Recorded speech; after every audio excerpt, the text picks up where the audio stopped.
You do not realize all that I have done to grab a copy of that book, guys. No, I'm just kidding. I just forced my sister to buy it for me when she was on holiday in France. That's all I've done. That's it. Noir n'est pas mon métier, or Black is not my job, is 16 Black actresses gathered in a book relating their experiences as Black actresses in France to highlight the discrimination that exists in the French cinema today. The initiative was led by Aissa Maiga, and I have read it. I have read it and decided that because the subject is so close to my heart as a Black hyphen French, and because the book is directed to French people, ouais, bah j'ai décidé de faire cette vidéo en français, les copains.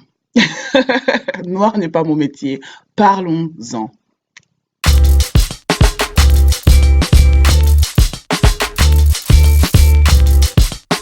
J'ai découvert en fait l'existence de ce livre en regardant, je crois que c'était le Festival de Cannes. Et sur le tapis rouge, donc on avait un groupe de femmes noires qui étaient habillées en noir et en argenté. Et elles étaient belles, et elles étaient classe, et elles étaient positives. Elles dansaient sur Shine Bright Like a Diamond de Rihanna, tu vois. Et donc je me suis demandé, oh, il y a un nouveau film qui vient de sortir en France avec plein de noirs. Et en fait, non, pas du tout. On nous explique un petit peu les commentaires qu'elles étaient là donc pour la promotion d'un livre qui venait de sortir. Aissa Maiga avait réuni 16 actrices pour parler un peu des difficultés qu'elle rencontrait donc dans le cinéma français. Donc ces 16 actrices que je vais, et là c'est la partie où je vais écorcher tous les noms, donc vous m'excuserez. Donc on a Nadège Bossondiane, Mata Gabin, Maïmouna Gueye, Aïe Aïdara, Rachel Khan, Aissa Maiga, Sarah Martins, Marie-Philomène Ga, Sabine Pacora, Firmin Richard, Sonia Roland, Magagia Silberfeld, Shirley Soignon, Assa Silla, Karidja Touré et France Zobda. 16 actrices qui ont en commun d'être noires, d'être femmes et d'être actrices. Voilà. Je ne vais pas vous mentir, j'ai eu énormément d'a priori. Comme on avait beaucoup lié ce livre au mouvement MeToo, je m'attendais vraiment à des histoires dont je n'allais pas forcément me sentir impliquée. Parce que le mouvement MeToo, c'est un grand mouvement qui dénonce un peu les harcèlements sexuels qu'il y a dans le cinéma, dans l'industrie du cinéma et dans Hollywood. Je m'attendais à 16 histoires de femmes qui ont bien sûr connu du racisme, mais qui ont été vraiment harcelées sexuellement. Au lieu d'avoir des histoires linéaires comme je m'attendais, en fait, c'était un peu un prisme. C'était un peu comme la lumière qui passe dans un prisme, en fait. D'accord, l'écriture est différente, 16 différentes histoires en fait. L'expérience de la femme noire qui était toujours sélectionnée pour être dans des rôles, pour être la belle gosse, la gazelle. Et le jour où elle a eu un enfant, maintenant son corps a changé et donc ben voilà, elle peut plus être la gazelle, mais elle est pas assez vieille pour jouer la maman, mais elle est pas assez mince pour jouer la gazelle parce que bien sûr pour être une gazelle, il n'y a pas de gazelle dodue, hein, ça n'existe pas le concept apparemment. Donc dans son corps de femme, là voilà, qui essaye de rechercher encore son identité. Dans le cinéma français qui vraiment ne t'autorise qu'à être 2 ou 3 choses quand tu es une actrice noire. C'est un spectre d'histoire en fait jusqu'à l'humoriste, ok, qui t'explique un petit peu que bon voilà, elle justement le fait que elle utilisait beaucoup son origine dans son humour et que quand elle se retrouve face à un public qui est blanc et qu'elle se demande ok, est-ce qu'il rigole avec moi ou est-ce qu'il rigole de moi? Mais voilà, il y a énormément d'histoires dedans et j'étais tellement surprise, agréablement surprise. Et tous ces témoignages, en fait, ça a montré que, en fait, les Noirs, on n'est pas un monolithe. C'est-à-dire qu'on a tous des visions différentes par rapport à un même sujet, des solutions différentes par rapport à un même sujet, parce que dedans, il y a des solutions. Et c'est génial de voir ça. Et la chose qui m'a aussi beaucoup... que j'ai apprécié énormément, c'est que je suis rentrée dans le livre là en me disant que bon, je ne vais pas me sentir concernée vraiment parce que je suis pas actrice. Je me suis sentie en fait concernée parce qu'en fait ces actrices noires, ça reste quand même des femmes noires en France. Ça reste quand même des femmes noires, les femmes noires de France. Avant même d'être actrices, avant même d'être connues, elles ont quand même cette expérience-là qu'elles partagent dans le bouquin. J'ai vraiment vu des témoignages qui qui m'ont plu, quoi. J'ai des témoignages qui m'ont plu, des témoignages dans lesquels je me suis vue directement, en fait. T'as pas besoin d'attendre de lire les 16 histoires pour savoir que, en fait, le livre, il est vraiment pour nous aussi une sorte d'exutoire, tu vois. Parce que dès le début, dès son prologue, Aïssa Maïga, elle dit par ailleurs, ce que nous éprouvons en tant que femmes noires dans les industries du spectacle, d'autres femmes et hommes non blancs le vivent dans les secteurs professionnels. Ça pose vraiment la question plus grande et plus profonde de la situation des Noirs en France ou des Noirs de France ou des Afro-Français ou des Black French et tous ces termes-là, je les dis avec des guillemets, etc. parce que ça n'existe pas. Ils n'existent pas vraiment. Je ne pense pas qu'on puisse vraiment les trouver dans le dictionnaire. Mais on est rappelé de cette question-là quand Nadège Bossondiane dit que pour elle se considère être une vraie afro-armoricaine. Et c'est vrai que quand on lit l'histoire comme ça, quand on lit ce mot-là, quand on lit cette phrase-là, on rigole parce qu'on se dit, voilà, c'est un petit jeu de mots avec afro-américaine, afro-armoricaine, afro-américaine, tu vois. Mais en fait, ça m'a rappelé en fait que là, on souligne un manque de vocabulaire pour définir les nuances qu'il y a dans la communauté noire, dans la société française. Et c'est pour ça que tu vas trouver par exemple des Noirs qui vont se sentir métis parce qu'ils ont une mère sénégalaise et un père camerounais. Tu vois, parce qu'il y a encore une nuance dans la culture et une nuance dans tout ça. Et ça, en France, on n'a même pas de vocabulaire pour désigner ça, en fait. Je recommande le bouquin, achetez-le. Franchement, il est pas long, il est pas long. Une après-midi là, c'est bouclé. Une après-midi, vous allez passer un super moment avec ces 16 femmes, d'accord? Super moment avec 16 femmes. 16 femmes exotiques. Non, vous allez passer un super moment à lire ce bouquin-là et moi, franchement, j'ai adoré. Donc, c'est vrai que c'est 17 € et un petit coup, mais bon, je me suis dit, elles sont 16, donc voilà, c'est 1 € chacun. Donc en fait, voilà, ça a du sens pour moi, ça a du sens. J'ai décidé en fait que je ne vais pas vous faire un résumé de 16 histoires. Je pense que je vais vous laisser y aller, je vais vous laisser vraiment plonger dans l'histoire et vous faire vos propres avis. Et d'ailleurs, quand vous avez fini de le lire, laissez-moi savoir dans les commentaires ce que vous pensez. Il y a tellement de sujets et de tirets, de sous-sujets dedans en fait. Qui peuvent commencer un débat en fait, tout simplement. Et franchement, je serais vraiment intéressée de savoir ce que vous pensez de ce bouquin. Par contre, j'ai décidé de partager avec vous pourquoi. En fait, j'ai tous ces a priori par rapport à ce bouquin. Je pense personnellement que tous mes a priori sont venus du fait qu'il y a eu un décalage entre la promo du livre et le contenu du livre. La première chose, et je l'ai dit d'ailleurs un peu avant, c'est que ce livre-là a été lié au mouvement MeToo. Et clairement, après avoir lu ce livre-là, je l'ai interprété un petit peu plus comme de l'afroféminisme. Je l'aurais plus rattaché avec des femmes comme Rokhaya Diallo et son mouvement, Amandine Gay, un peu dans ce sens-là, plus que dans le mouvement MeToo en fait. Et quand elles sont arrivées sur les plateaux télé, elles étaient complètement d'accord d'être associées avec le mouvement MeToo, alors que c'est pas vraiment ça. Est-ce que c'était par souci d'être accepté en fait dans une société, parce que vraiment le mouvement MeToo est accepté en France et plutôt que Rokhaya Diallo. Et c'est vrai qu'en allant sur la page Twitter de Rokhaya Diallo, elle n'est pas vraiment aimée en France, j'ai l'impression. Et franchement, je comprends pas pourquoi. Moi personnellement, je comprends pas pourquoi. Est-ce que c'est un choix est-ce que ça a été un choix délibéré de s'écarter un petit peu de l'afroféminisme et d'aller plus vers un mouvement qui est déjà accepté, plutôt que de renforcer un mouvement qui commence à naître, qui se bat un peu pour exister en France? Si c'est délibéré, clairement, je suis vraiment déçue parce que j'aurais vraiment apprécié que ce livre ait un peu plus des coronas, tu vois. J'aurais vraiment aimé que ce livre soit un peu plus prêt à affronter les vagues, en fait. Tu vois ce que je veux dire? Voilà.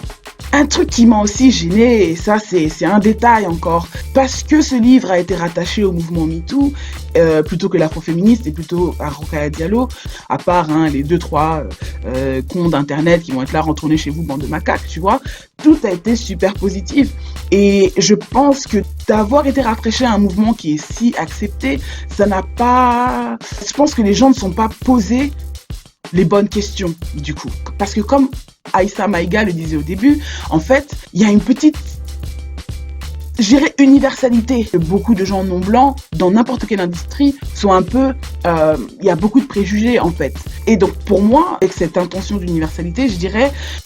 J'aurais aimé que les gens blancs, du coup, rentrent chez eux en disant « Ah bah merde, est-ce que je suis raciste? Est-ce que j'ai déjà fait quelque chose à quelqu'un non blanc sans m'en rendre compte? Attends, je vais appeler mes potes noirs. Est-ce que mes blagues racistes pour détendre l'atmosphère te mettent mal à l'aise? Et dans ces cas-là, je les ferai plus. Franchement, c'est ça que je m'attendais, à une petite remise en question générale. Et ça n'a pas été ça. Ça a été beaucoup plus de « Oh, j'arrive pas à croire qu'en 2018, les gens vous disent encore ça. » Et parce que il y a eu ce...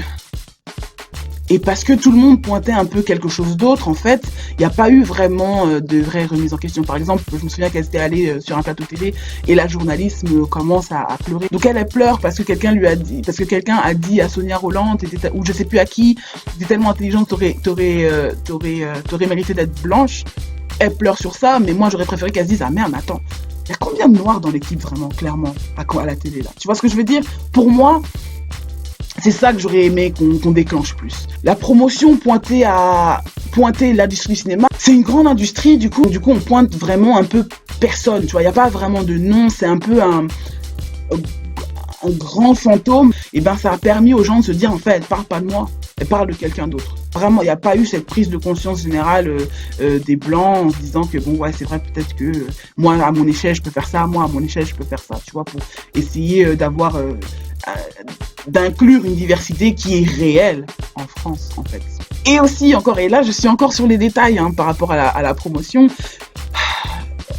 Aïssa Meïga était partie sur un plateau télé, en disant que oui, non, mais voilà, donc les gens, les industries ne se rendent même pas compte qu'il y a un manque de diversité. Tu penses qu'ils se rendent pas compte? Je sais pas s'ils se rendent pas compte ou ils savent, mais qu'ils ignorent un peu. Aïssa Maïga, elle le dit encore dans le bouquin, se souviennent-ils qu'en 2000 déjà, Calix Béala et Luc Saint-Éloi les interpellaient depuis la scène des Césars. Chers amis, chère France, pardonnez-nous de nous introduire ainsi devant vous. Il est vrai qu'il est rare de voir à cette place des citoyens issus des minorités visibles.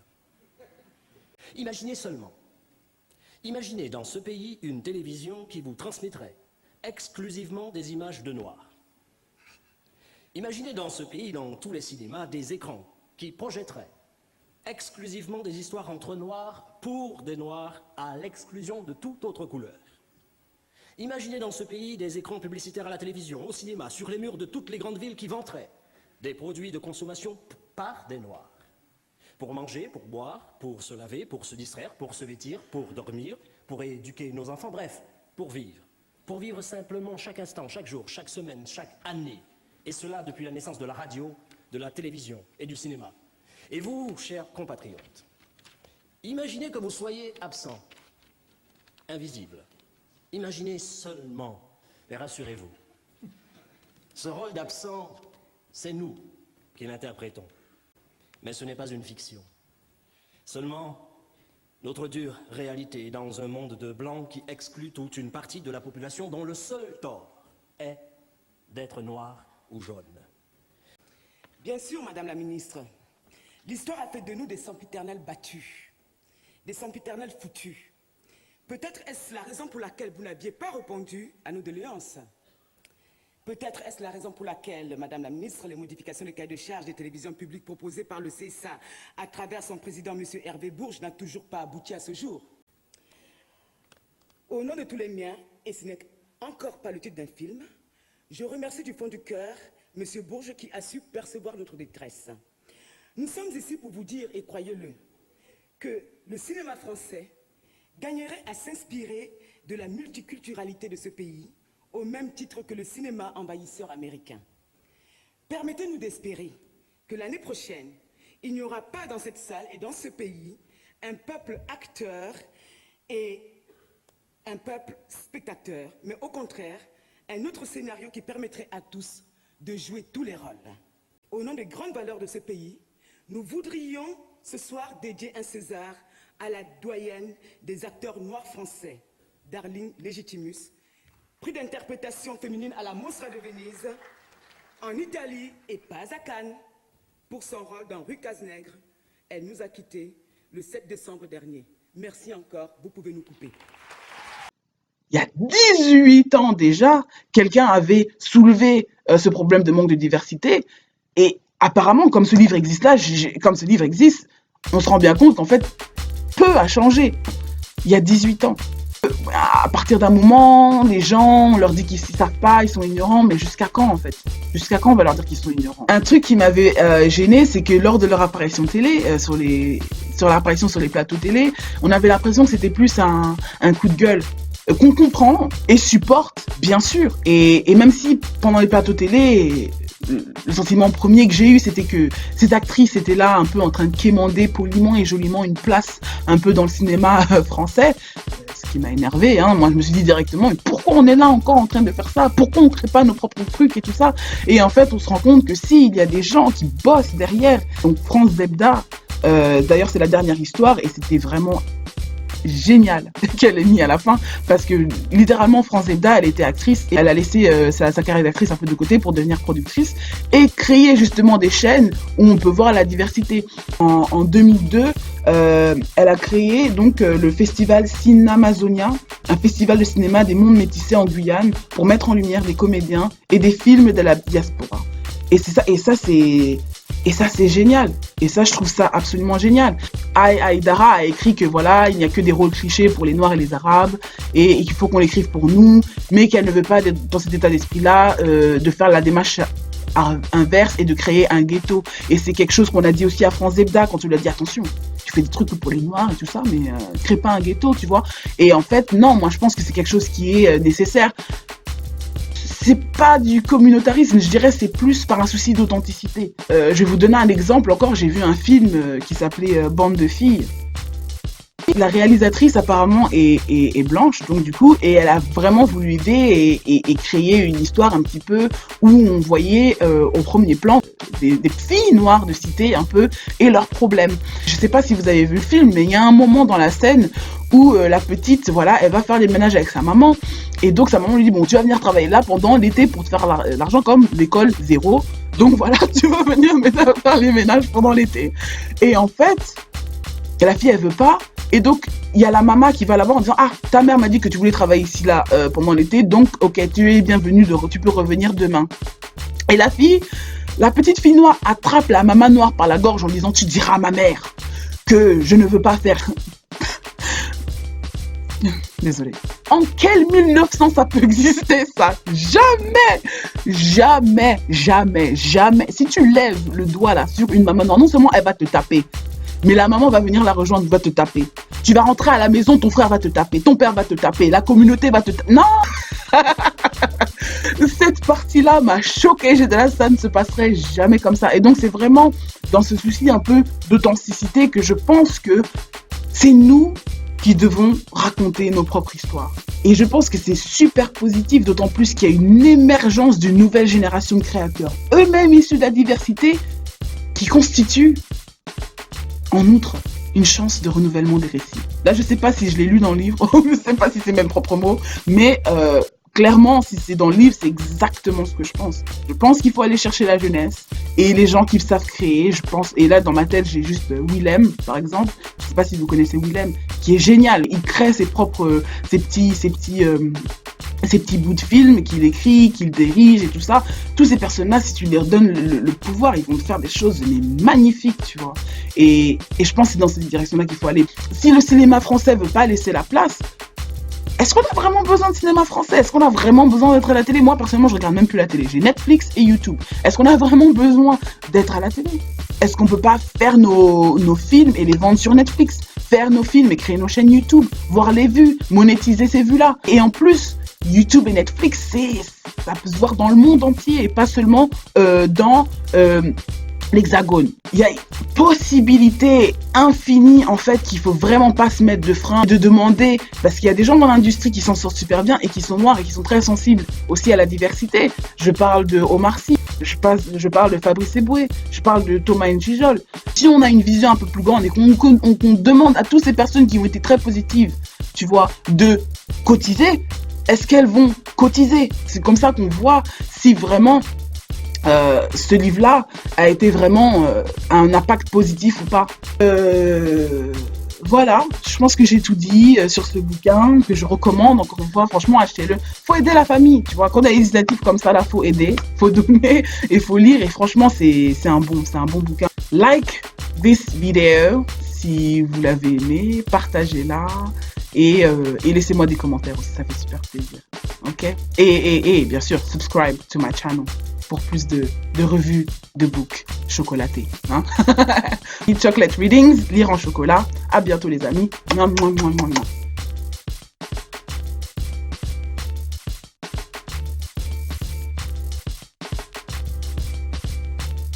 Ça n'a pas été facile.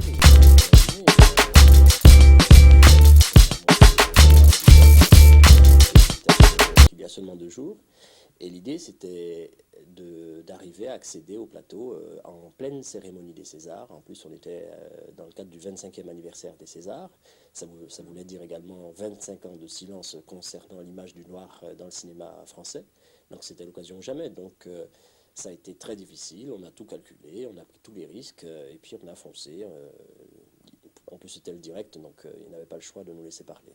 Alors, le but, c'était de démontrer par A plus B que notre détermination était totale, que pendant que tout le monde prône le nouveau slogan autour de l'an 2000, on sait très bien que l'an 2000, c'est l'année de la culture de la paix. Nous, on se pose des problèmes concernant ce pays-là. La France est un pays qui ne bouge pas, qui est en train de véhiculer un grand discours républicain, égalité, fraternité, et nous, pour l'instant, en tous les cas, les communautés visibles, et surtout la communauté noire, est totalement exclue du paysage culturel français. Donc on a démarré un travail autour de l'image, donc avec la télévision, et je crois qu'on va de plus en plus s'étendre dans tous les secteurs pour que ce pays reconnaisse enfin sa pluriculturalité. Et nous avons démarré avec un certain nombre de contacts avec tous les responsables des différentes chaînes. Pour l'instant, on est reçu, on a des tout petits résultats, mais ce n'est pas encore assez concret à notre avis. Donc on veut encore pousser plus loin le débat. Nous avons demandé des quotas de façon à ce qu'on puisse enfin prouver par A plus B qu'il y a vraiment des inégalités nous concernant. Et nous savons que ce pays-là, c'est un pays vieux, très vieux, je le dis, et s'il n'y a pas de loi dans ce pays-là, on sait par expérience qu'on ne peut pas attendre sur la bonne volonté des uns et des autres. Ça, c'est très clair. Je pense que maintenant, tout le monde connaît l'existence du collectif Égalité, et je rappelle quand même que c'est à l'initiative de Calix Beyala. Tout le monde sait le combat que nous menons. L'essentiel pour nous maintenant, c'est d'atteindre le large public. C'est-à-dire maintenant, on doit pouvoir s'adresser à la France entière. Pour l'instant, c'est une petite minorité qui semble s'occuper et s'interroger de cette question-là. C'est un problème national. Nous sommes des citoyens à part entière, comme n'importe quel citoyen de ce pays-là. Nous contribuons à son enrichissement. Pour l'instant, nous n'existons que sur le plan sportif, mais ça rappelle aussi une certaine période. Je ne veux pas revenir en arrière, mais nous ne sommes pas bons uniquement qu'avec des muscles. Nous avons de la matière grise, nos enfants nous regardent, nos enfants grandissent dans ce pays-là. Nous devons avoir de grands exemples à leur montrer. Nous devons avoir une représentation à l'image. L'image est dans tous les foyers.